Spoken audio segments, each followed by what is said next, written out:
Bueno, compañeros, esta es la socialización de guía de paraje clínica para la prevención, detección temprana y tratamiento de las complicaciones del embarazo, parto y puerperio. La intención para la Fundación es, dentro del proceso de implementación, dar a conocer las recomendaciones de la guía para adherirnos a ellas y evaluarlas y hacer un seguimiento. La guía propone varias secciones. La sección 1, digamos, es la que más nos compete en el área ambulatoria y por eso vamos a hacer su revisión. Esta primera sección trata de responder 30 preguntas con diferentes grados de recomendaciones y es buenas prácticas. Vamos a hablar sobre algunas de las más principales, vamos a hablar sobre las trazadoras, con el fin de poder generar una orientación diferente y ordenada en la consulta de control prenatal y de seguimiento por riesgo obstétrico. Uno de los primeros elementos que tiene en cuenta es que se debe generar un modelo de control prenatal, una consulta bien estructurada, con un grupo de profesionales que estén preparados y con un sistema de referencia claro, es decir, un modelo completo que incluya profesionales preparados, que tengan clara cómo identificar el riesgo, cómo gestionar ese riesgo y darle cumplimiento a los requerimientos dependiendo de lo que se tenga. Dentro de ello proponen la recomendación de hacer 10 citas dentro del transcurso normal de una gestación, siempre y cuando obviamente esta gestante haya ingresado antes de la semana 10 y que cada cita tenga una estructura clara, con un contenido bien definido de qué se debe hacer en cada una de ellas. Por eso es tan importante conocer los elementos de la guía para poder darle cumplimiento. Así las cosas, la misma guía recomienda como tal la implementación de una lista de chequeo, en la que podamos definir que cada consulta pueda darle cumplimiento y podamos verificar que realmente estemos dándole cumplimiento a esta actividad puntualmente. La guía, al igual que la resolución 3280, hace mucho énfasis en la evaluación del riesgo psicosocial y para ello recomienda como tal la escala de Herrera de Hurtado, con el fin de generar una puntuación que pueda ser de seguimiento y de definir intervenciones en el transcurso del embarazo, si requerirá un apoyo multidisciplinario con otro equipo de psicología, trabajo social o incluso psiquiatría, o si podrá continuar con el embarazo de curso normal en el programa. La guía también hace mucho énfasis sobre la información que debemos generar en cada consulta o en el transcurso de todo su control prenatal durante el embarazo, haciendo énfasis en algunos puntos claves que vamos a mencionar. No me voy a detener mucho en cada uno de ellos, pero sí es importante tenerlo en cuenta. Durante los controles prenatales debemos hacer asesoría en consejería de nutrición, debemos hacer asesoría o informar sobre qué tipo de actividad física puede practicar la paciente, darle claridad y darle tranquilidad de qué tipo de actividades puede realizar o no.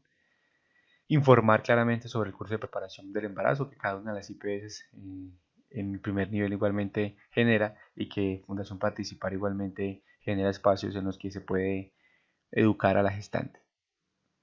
Indagar e informar acerca sobre la presencia de problemas de salud mental con el fin de ir estructurando un poco más esa gestión del riesgo del paciente individual. Hacer una detección de violencia intrafamiliar. Eso no nos puede faltar, hay que consultarlo. Son puntos claves, lamentablemente son cosas que están hasta presentándose con cada vez más frecuencia o identificándolas con cada vez más frecuencia. Así que debemos dejar un registro en historia clínica de que esta detección o esta búsqueda se está haciendo realmente. Y la tamización del cáncer de cuello uterino. Asimismo, en aras de prepararnos para el trabajo de parto, el puerperio y el cuidado postnatal, se debe generar esa información a la usuaria con el fin de darle tranquilidad y asesorar para cómo comportarse durante esta etapa de su embarazo. La guía de práctica clínica tiene como una cartilla o una sección que habla como tal de las recomendaciones para el usuario, que es bueno que consultemos y evaluemos al momento de dar la consejería a nuestros pacientes. Uno de los elementos de los que hace énfasis es el tema de la ganancia de peso corporal durante la gestación. Y para ello hace énfasis sobre las metas de ganancia de peso. Como lo vemos en esta tablita, hay unas metas de ganancia de peso de acuerdo al índice de masa corporal que se tenga al inicio del control prenatal, que suele ser o debería ser antes de la semana 10. Y con base a eso se establece como tal una meta para un seguimiento un seguimiento que debe quedar registrado en la historia clínica mes a mes y en la inicial como una meta y una proyección de la ganancia de peso. Existe una de las preguntas, la pregunta 8, sobre cuáles son las actividades rutinarias recomendadas en el control prenatal del embarazo de curso normal. Ya vimos la medición del índice de masa corporal como meta, como indispensable para generar metas de ganancia de peso. Otra de las recomendaciones es la medición de la presión arterial media como método para predecir la preeclampsia. La recomendación de no realizar un examen rutinario como tal de mamas, solamente en los casos en los que por alguna razón o solicitud propia de la paciente sea necesario hacer una exploración genital o de mamas. Es decir, no se recomienda de manera rutinaria, se podrán hacer dependiendo de los hallazgos y cómo se presente la consulta. Lo que les había comentado previamente, se debe hacer la tamización de violencia doméstica y ellos recomiendan como tal hacer estas preguntas. Durante el último año fue golpeada, bofeteada, pateada o lastimada físicamente de otra manera. Desde que está embarazada ha sido golpeada, bofeteada, pateada o lastimada físicamente de alguna manera. Y durante el último año fue forzada a tener relaciones sexuales. Si la respuesta es positiva a una de las anteriores, se debe reportar el caso y orientar a la gestante a recibir apoyo de un equipo multidisciplinario. Pilas, si se identifica que hay una historia de violencia sexual, se debe activar el código fucsia. Si no se activó, es decir, si no tiene un proceso previo ya instaurado, se debe notificar inmediatamente al área de epidemiología para darle cumplimiento pues como tal al código fucsia. Lo que busca el código fucsia es darle cumplimiento como a todas las recomendaciones que se generen durante una violencia sexual y es asegurar que no tenga ninguna ITS, asegurar que no tenga un impacto emocional o que ese impacto emocional sea intervenido de una manera adecuada. Y por eso la importancia de una revisión urgente o prioritaria a valoración por psicología o psiquiatría de acuerdo a lo que se determine en su momento. Y obviamente uno de los elementos también importantes es el indagar sobre la salud mental, cómo se siente esta paciente emocionalmente para afrontar su gestación y brindarle entonces herramientas por parte del equipo de psicología para afrontar dichas adversidades que se puedan presentar. Otra de las preguntas es cuáles son las vacunas que deben aplicarse en el embarazo. Aquí lo que la guía recomienda es administrar siempre a todas las gestantes la vacunación contra la influenza estacional, el toxoide tetánico, que en caso de que se desconozca como tal o nunca se haya recibido una vacuna de tétanos, se haría el esquema completo que es 0, 4, 6 dosis. Muchas veces la paciente llega ya con una segunda dosis o con una tercera dosis y lo que le falta es la cuarta o lo que le falta es el refuerzo, o si ya tiene el esquema completo pues no sería necesario, pero hay que documentarlo. Pero siempre deben recibir la influenza y el toxoide, que usualmente se hace entre semana 16-18, y el TDAP, que es el toxoide o el la pertussis, que se debe hacer por encima de la semana 20. No está indicado que hagamos la administración de los virus de la vacuna contra la hepatitis B, contra la varicela o contra la fiebre amarilla durante la gestación. ¿Por qué? Porque pueden presentar reacciones adversas o porque realmente no se ha documentado. Digamos, en el caso de la fiebre amarilla, solamente si va a viajar, admítela, pero digamos que no se ha establecido como tal su uso durante la gestación. Otra de las preguntas, la pregunta 18, dice ¿cuáles son las pruebas recomendadas para determinar el crecimiento fetal durante el control prenatal? Aquí lo más fundamental y lo primordial es el uso de la altura uterina. En toda consulta control prenatal se debe hacer la medición de altura uterina y dejar registrada. Lo que se recomienda es que después de la semana 24 se empiece a hacer una gráfica de crecimiento de altura uterina para mirar su comportamiento. Esta es una medida indirecta y la guía recomienda que en caso tal de que la altura uterina que se haya evaluado y que puede tener obviamente diferencias entre observador, sea por debajo de 10 del percentil 10 o sea por encima del percentil 90 para la edad gestacional, se debe solicitar una ecografía para estudio y valoración. Hay una de las recomendaciones con respecto a esta pregunta y es que no se recomienda para nada digamos la medición o la evaluación del Doppler arterial de arterias umbilicales en el embarazo para definir digamos cómo está el crecimiento fetal porque no está relacionado. Asimismo, otra de las preguntas que procura responder es Si está recomendada la ecografía durante el embarazo para el diagnóstico de las alteraciones fetoplacentarias. Aquí lo que genera son dos recomendaciones grandes. Bueno, tres. La principal recomendación, ecografía de tamizaje que se debe hacer entre semana 10.6 y 13.6 con el fin de mejorar la evaluación de la gestacional utilizando la longitud cefalocaudal, detectar precozmente los embarazos múltiples y detectar algunas malformaciones fetales mediante la transmisión nucal, la cual debe ser medida por profesionales con entrenamiento y certificado. Recordar, documentar que entre semanas 10.6 y 13.6 se debía haber realizado la ecografía de tamizaje. Y la otra recomendación es la de realizar rutinariamente la ecografía de detalle que se hace entre semana 18 y semana 23.6 para la detección de anomalías estructurales. ¿Por qué? Porque hasta esta fecha es que ya se terminó de formar, digamos, el cuerpo fetal y de ahí en adelante lo que continúa es un tema de crecimiento de las estructuras anatómicas del cuerpo. Así las cosas, son solamente dos ecografías que se requieren. La ecografía de tamizaje, que se hace entre semana 10.6 y 13.6, y la ecografía de detalle anatómico, que se hace entre semana 18 y semana 23.6. No se recomiendan más. Si estas dos ecografías están completamente normales y el embarazo cursa con normalidad sin ninguna alteración, no se recomienda una ecografía.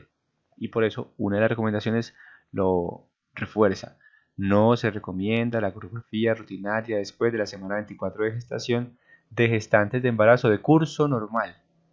Es decir, si vamos a solicitar una ecografía diferente a estas, debemos justificarla, dejar una razón escrita y claramente registrada en la historia clínica del por qué vamos a realizar una ecografía más. Suele suceder con frecuencia la ecografía en semana 32.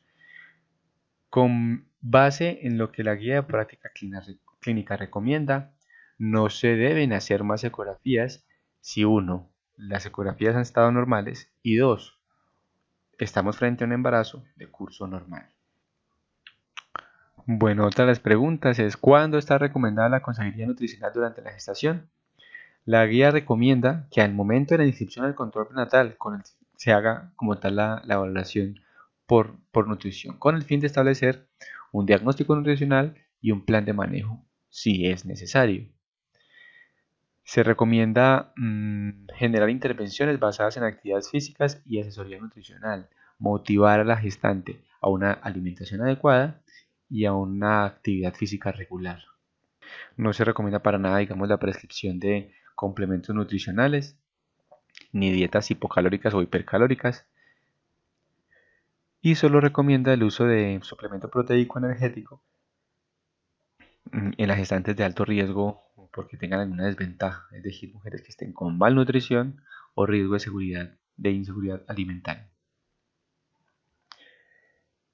¿Cuáles son los suplementos nutricionales que están recomendados en el embarazo? En esto es importante hacer énfasis en ello, ¿sí? Lo que está recomendado son 400 microgramos día de ácido fólico desde la consulta preconcepcional, es decir, si la captamos en consulta preconcepcional había que iniciar el ácido fólico y hasta la semana 12 de gestación. Después de la semana 12 no se recomienda, así que no formulemos ácido fólico después de la semana 12. Algunos fundamentan el uso de ácido fólico por encima de la semana 12 para manejo porque tenemos una población malnutrida, pero realmente la justificación del uso de ácido fólico está para evitar defectos del tubo neural y la guía recomienda claramente que se utiliza hasta la semana 12. Recomienda entonces formular rutinariamente el hierro a todas las gestantes con embarazo de curso normal y el calcio a partir de la semana 14, 1200 miligramos para disminuir el riesgo de preeclampsia. Hago énfasis en los 1200 miligramos porque usualmente las farmacias tienen tabletas de 600 miligramos. Si vamos a formular 600 miligramos, deben ser 2 tabletas día para disminuir el riesgo de preeclampsia. No recomienda en ningún momento alguna otra vitamina o micronutriente. Vitamina D, vitamina A, magnesio, no lo recomienda porque no ha demostrado que tenga en evidencia algún beneficio para el usuario. Hace mucho énfasis en educar en lactancia materna a las embarazaditas y es una de las recomendaciones trazadoras. Educar y fomentar el uso de la lactancia materna. Para ello propone, digamos, abiertamente que se haga una conversación abierta con el paciente preguntándole qué conoce de la lactancia materna y que a partir de este punto de partida se desplieguen como tal las interrogantes que se puedan generar y educar a la gestante en la lactancia materna, según corresponda. Este es uno de los elementos claves y es que infecciones se recomienda tamizar durante el control prenatal en gestantes con embarazo de curso normal. Aquí debemos tener en cuenta que tenemos que realizar el tamizaje de la bacteriuria sintomática por medio de un urocultivo. Darle tratamiento a la bacteriuria sintomática con un esquema de 7 días de acuerdo al perfil de resistencia y sensibilidad reportadas.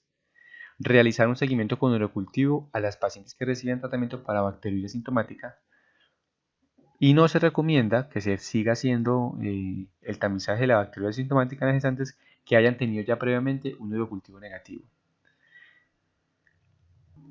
Insisto, entonces, en la primera consulta nos llegan con una parcial de orina o un uroanálisis patológico para una infección urinaria o con bacteriuria sintomática. Yo le doy tratamiento empírico por 7 días, le solicito el antibiograma para definir si ese tratamiento era de acuerdo o no. Repito entonces, debemos hacerle un tamizaje de bacteriuria sintomática por medio de cultivo de antibiograma, es decir, un parcial de orina con bacteriuria sintomática se le solicita el urocultivo. Se le hace un tratamiento a esa bacteriuria sintomática con un esquema de 7 días de acuerdo al perfil de resistencia y sensibilidad reportadas en el antibiograma. Y realizar un seguimiento con urocultivo hasta que, digamos, tengamos resolución de la infección. No se recomienda, si ese urocultivo inicial sale negativo, hacer un seguimiento con tamizaje de bacteria sintomática y en caso de que haya recidiva se debe solicitar la valoración por ginecobstetricia. Otra de las infecciones que recomienda tamizar es la infección por VIH. Importantísimo reconocer el protocolo para diagnóstico, el algoritmo, perdón, para diagnóstico de las infecciones por VIH en mujer gestante, que es diferente a la población general. Reforzando rápidamente, lo que queremos hacer es a toda gestante en cada trimestre, pilas, primer, segundo y tercer trimestre, se debe solicitar prueba rápida para VIH, sea una ELISA, una prueba de tercera o cuarta generación. Si esta sale negativa, listo, no hay ningún problema, se descarta y se seguirá haciendo su tamizaje trimestral. Si esta sale positiva, debemos pedir una segunda prueba que debe ser diferente a la primera, ¿sí? Si esta sale reactiva o no reactiva, independientemente de ello se debe pedir una carga viral. Es decir, que con la primera prueba que salga positiva, solicitemos inmediatamente una segunda prueba diferente a la primera, que usualmente es la de cuarta generación, y una carga viral. Porque independientemente de si es positiva o es negativa, se debe hacer la tercera prueba. Si es positiva, si es reactiva, será un diagnóstico probable. Y si es no reactiva, será un diagnóstico no concluyente y debe seguir su estudio. Por ello, la carga viral. Una vez tengamos la carga viral, dependiendo entonces de qué tan alta o qué tan baja es la carga viral, se tomarán decisiones y finalmente podrá, en uno de los escenarios, hacer un Western blot. ¿Esto qué quiere decir? Si la carga viral me sale por encima de 5.000 copias, es positivo, requiere iniciar TMI, que es el protocolo de transmisión materno-infantil. Si es menor de 50.000 copias, decimos ok, es negativo, no tiene carga viral, no tiene infección por VIH y decimos es negativo. Pero si no es concluyente, es decir, que está entre 50 copias y 5.000 copias, se debería de hacer entonces un Western blot para su estudio. Si este Western blot sale positivo, diagnóstico. Si es negativo, se suspende el protocolo porque ya se había iniciado previamente y se brinda la asesoría post-TET y se le hace un seguimiento como tal de los factores de riesgo para el seguimiento de tamizaje trimestral. Y si es indeterminado, nuevamente se inicia el protocolo, el algoritmo de diagnóstico. ¿Qué otra infección recomienda se debe tamizar? Para zonas endémicas de malaria con difícil acceso a los servicios de salud, Incluso proponen un tratamiento intermitente con dosis de sulfadoxina y pirimetamina. No somos una zona endémica de malaria, pero es importante saber si son de una zona endémica para darle cumplimiento a estas recomendaciones y hacerle un tamizaje y seguimiento. Continuando con las infecciones a tamizar, recordemos el tagenizaje de rubeola que se hace antes de la semana 16 y el de la hepatitis B que se hace en el momento de la inscripción del control prenatal. Estas son recomendaciones que deben quedar registradas en historia clínica. Así que en el área de laboratorios debemos asegurarnos que siempre tengamos, si la gestante llegó antes de la semana 16, el tamizaje para rubeola, o si la gestante llegó en cualquier momento, hacer que tenga presente y registrado el tamizaje para el virus de la hepatitis B. Esta es una recomendación acerca del tamizaje para infecciones por el estreptococo del grupo B. Recordemos que se debe hacer en semana 35, semana 37. Y que si en algún urocultivo se haya reportado algún estreptococo del grupo E, se recomienda dar tratamiento de intraparto sin necesidad de haber realizado como tal el tamizaje para el estreptococo del grupo B en semana 35-37. ¿Cuáles son las recomendaciones respecto a esto? Se recomienda entonces administrar 5 millones de unidades intravenosa dosis inicial seguida de 2,5 a 3 millones de unidades IV cada 4 horas hasta el parto, o ampicilina 2 gramos IV dosis inicial seguida de 1 gramo IV cada 4 horas hasta el parto en pacientes portadoras de estreptococo de grupo B. Es decir, hicimos la prueba salió positiva, ese es el tratamiento que se debe hacer. Ahora, si llegan a trabajo de parto y tienen una RPM con un cultivo negativo, no es necesario administrar profilaxis. Pero si no tenemos documentado el cultivo, se debe hacer profilaxis antibiótica. Y recomienda que en caso de tener una población alérgica a la penicilina, la opción sería la clindamicina, 600 miligramos IV cada 6 horas. Esto, si bien es algo que no hacemos en la consulta, sí es importante tenerlo claro para que definamos la importancia de tener esta prueba entre semana 35 y semana 37. Recomienda que debemos dejar como tal registrado la información que se entrega acerca de signos de alarma, cefalea severa, dolor epigástrico, vómito, alteraciones visuales, edemas matutinos de cara, manos y pies.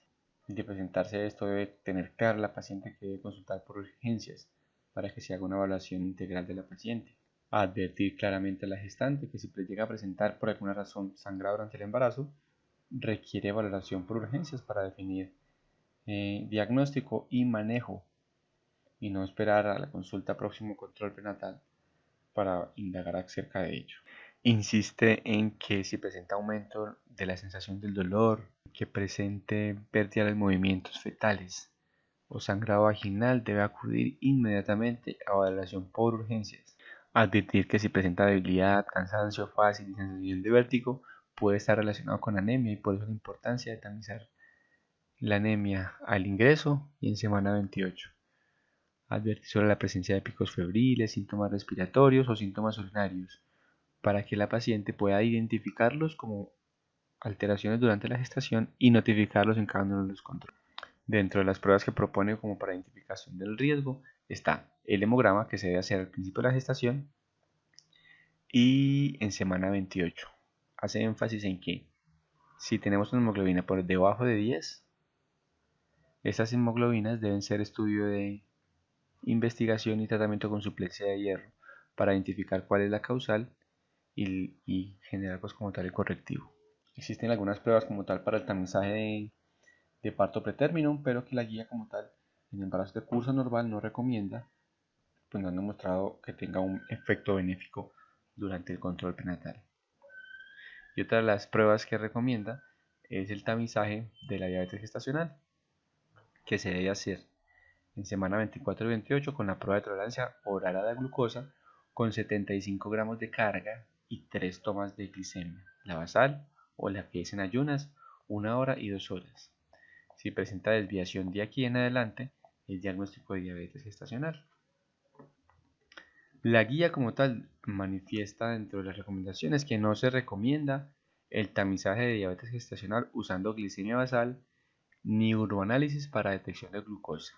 Sin embargo, la resolución 3280 contempla la glicemia basal como un examen de base al momento de la inscripción o de ingreso al control prenatal. Así que, aunque la guía no la recomienda, la resolución sí lo concibe como elemento de cumplimiento. Bueno, quisiera hacer un resumen como tal de las actividades en cuanto a paraclínicos que debemos hacer por cumplimiento. Debemos hacer un urocultivo, recordemos que es para el tamizaje de bacteriuria sintomática.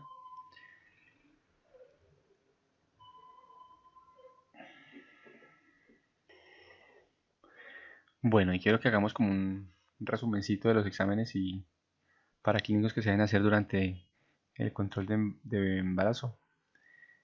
Se debe hacer un urocultivo más un antibiograma, recordemos como tamizaje de bacteriuria sintomática y como seguimiento en caso de que tengamos una infección urinaria, pero en caso de que ese tamizaje inicial sea negativo no requerimos hacer nuevos tamizajes de bacteriuria sintomática.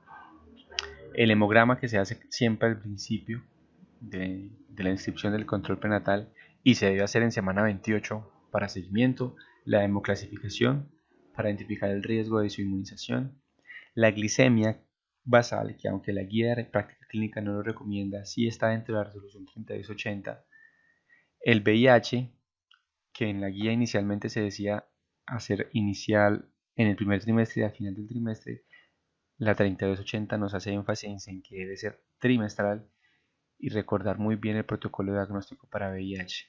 Prueba rápida positiva, hacer inmediatamente, una segunda prueba diferente a la primera y una carga viral para definir diagnóstico y tratamiento. La prueba rápida treponémica para sífilis, que se debe hacer trimestral, recordando el protocolo de diagnóstico para sífilis, que si la prueba rápida treponémica es positiva y tenemos una serología reactiva en cualquier dilución, se hace diagnóstico de sífilis y se hace tratamiento. Recordando que si tiene antecedente previo de sífilis en gestación previa, independientemente de ello, se debe hacer tamizaje con prueba rápida treponémica y no con serología, a no ser que ese diagnóstico sea en esta gestación. El otro examen es el antígeno de superficie para los virus de la hepatitis B, que se hace al momento de la inscripción del embarazo. Sin embargo, ha sucedido que llega a semana 24, semana 30 y no tiene el reporte de. Asegurémonos de que tenga el reporte porque es una de las actividades básicas al inicio del control prenatal.